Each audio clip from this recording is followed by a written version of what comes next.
उत्तराखंड मुक्त विश्वविद्यालय के सामुदायिक रेडियो 91.2 एफएम के सभी श्रोताओं को मेरा नमस्कार। मैं डॉक्टर ज्योति जोशी गृह विज्ञान विभाग से आज आपसे उन्हीं कपड़ों के बारे में बातचीत करूंगी। ठंड के मौसम में कैसे कपड़े पहने कि जिससे हमें ठंड से राहत मिले, इसके बारे में मैं आपसे चर्चा करूंगी। ठंड के मौसम में हर साल एक दौर ऐसा आता है कि जब ढेर सारे ऊनी कपड़े पहनने के बाद भी हाथ पैर गर्म नहीं होते। कभी नाक ठंड के मारे लाल हो जाती है तो कभी आंख से पानी गिरने लगता है। ऐसे समय में आप क्या करें?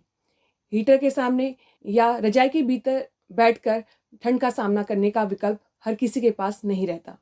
कड़कती ठंड का सामना अगर निडरतापूर्वक करना है तो आपको अपने शरीर के भीतर से गर्म रखने के लिए ऊनी वस्त्रों का प्रयोग करना चाहिए। अच्छी क्वालिटी के थर्मल्स यूज़ करें और जो ऊनी कपड़े हैं उनको लेयर में यूज़ करें। थर्मल वियर शरीर को भीतर से गर्म रखकर ठंड से लड़ने में हमें मजबूती प्रदान करता है। पर मुख्य सवाल यह है कि अच्छी क्वालिटी का थर्मल वियर चुनने का पैमाना क्या है? कैसे इन सर्दियों में अपने लिए चुने थर्मल वियर और कैसे इनका प्रयोग करें? थर्मल वियर जब हम अपने लिए खरीदते हैं तो सबसे पहले हमें कपड़े का ध्यान रखना चाहिए कि यह थर्मल वियर कौन से कपड़े का बना हुआ है। थर्मल वियर दो कपड़ों से बना होता है मुख्यतः, जिसमें कि वुलन, ऊन और कॉटन है। अगर आपका ज़्यादा वक्त घर में बीतता है तो कॉटन थर्मल का प्रयोग करना उचित होगा। कॉटन के थोड़े ढीले ढाले होते हैं और त्वचा को सांस लेने में सहायता प्रदान करते हैं। कॉटन वाले थर्मल पहनकर आप न सिर्फ ठंड से बचेंगे बल्कि आपको आराम भी महसूस होगा। वहीं अगर घर के बाहर आपका वक्त ज़्यादा बीतता है तो ऊनी थर्मल आपके लिए सबसे अच्छे होंगे।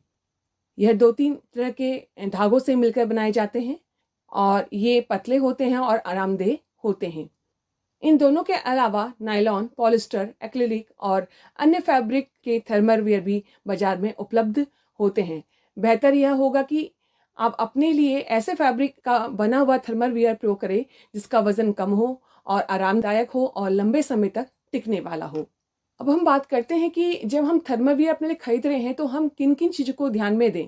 जब हम कोई भी गारमेंट खरीदने के लिए जाते हैं और जैसे हम थर्मल वियर खरीद रहे हैं तो उसमें हमारा एक टैग होता है जिसमें कि ब्रांड टैग भी होता है और साथ ही साथ इसमें कंटेंट टैग भी होता है जिसमें लिखा होता है कि आपका जो गारमेंट है वो किस किस फाइबर से बना हुआ है। अगर वो ब्लेंड है तो उसमें परसेंटेज लिखी होती है कि कौन सा फाइबर इसमें कितने परसेंटेज के संग मिला हुआ है। जब हम खरीदारी करते हैं, थर्मल वियर की खरीदारी करते समय हमें अपनी फिटिंग को भी ध्यान में देना चाहिए। हमें किसी भी तरह की फिटिंग में समझौता नहीं करना चाहिए। यह आपकी त्वचा का हिस्सा जैसा लगना चाहिए जब हम थर्मल वियर की बात करते हैं और थर्मल आपके शरीर से चिपका हुआ होना चाहिए। पर यह ध्यान रखें कि वह इतना टाइट ना हो कि वो आपके किसी तरह के मूवमेंट जैसे चलने फिरने या झुकने में बहुत ज़्यादा परेशानी पैदा करे। बहुत ज़्यादा टाइट थर्मल पहनने से शरीर का कुछ हिस्सा बहुत ज़्यादा गर्म हो जाएगा और पूरे शरीर में गर्माहट नहीं फैल पाएगी। इससे थर्मल का प्रभाव कम हो जाएगा। अपने लिए थर्मल वियर खरीदते वक्त उसकी फिटिंग में समझौता नहीं करें, वरना उसके ऊपर जो भी आप गारमेंट पहन रहे हैं जैसे कि जीन्स, जैकेट, टी शर्ट आदि पहनने पर आपका पूरा लुक भी बिगड़ सकता है।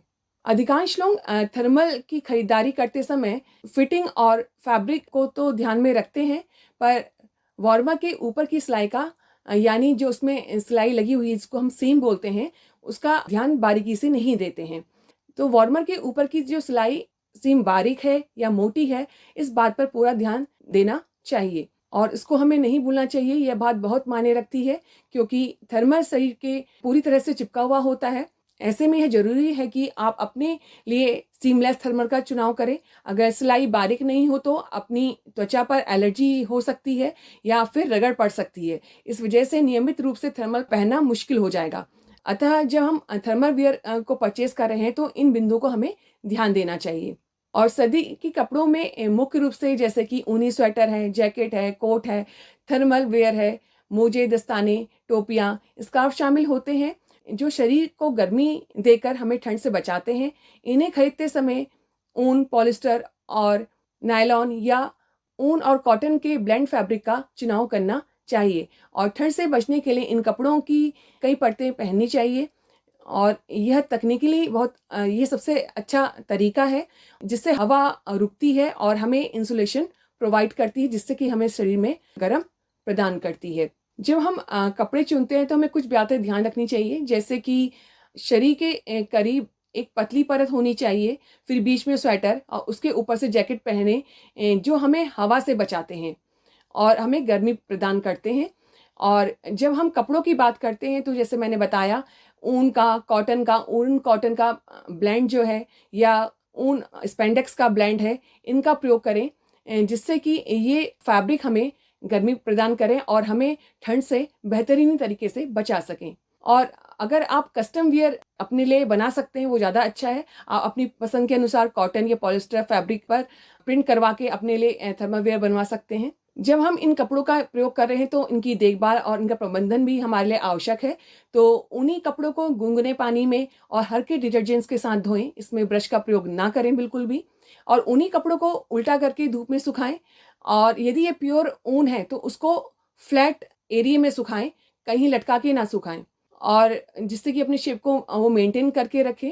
यदि आप ब्लेंड है, जैसे कि ऊन या कॉटन का ब्लेंड है या आपका ऊन स्पेंडेक्स का या कॉटन स्पेंडेक्स का ब्लेंड है या पॉलिस्टर का ब्लेंड है, तो उनको आप रस्सी में लटका कर सुखा सकते हैं। क्योंकि प्योर ऊन में अपनी एक फेल्टिक प्रॉपर्टी होती है, जिसके कारण अगर हम उसको फ्लैट एरिया में और थोड़ा उसके जो शेप है उसमें खींच कर नहीं सुखाएंगे तो वो सिकुड़ जाता है। और वैक्यूम बैग्स का प्रयोग करें कपड़ों को स्टोर करने के लिए, क्योंकि कपड़ों की कैटेगरी के हिसाब से उसको हम अपने वैक्यूम बैग्स में रखते हैं तो उसको अपने वार्डरोब में अच्छे से रख सकते हैं, जिससे कि उनको आसानी से हम निकाल सकें और अरेंज कर सकें। तो मैं अंत में यह कहना चाहूँगी कि सर्दियों के कपड़े हमें ठंड से बचाने, शरीर की गर्मी को रोकने और आरामदायक महसूस कराने के लिए ज़रूरी हैं, जो मुख्य रूप से ऊनी और कई परतों वाले होते हैं। इन्हें सही ढंग से चुनना और देखभाल करना हमारे लिए आवश्यक है, जैसे कि हल्के हाथों से इनको धोएं, धूप में सुखाएं, और ज़रूरी है कि ताकि वे लंबे समय तक चल सकें और उनकी स्टाइल भी मेंटेन रह सकें। धन्यवाद।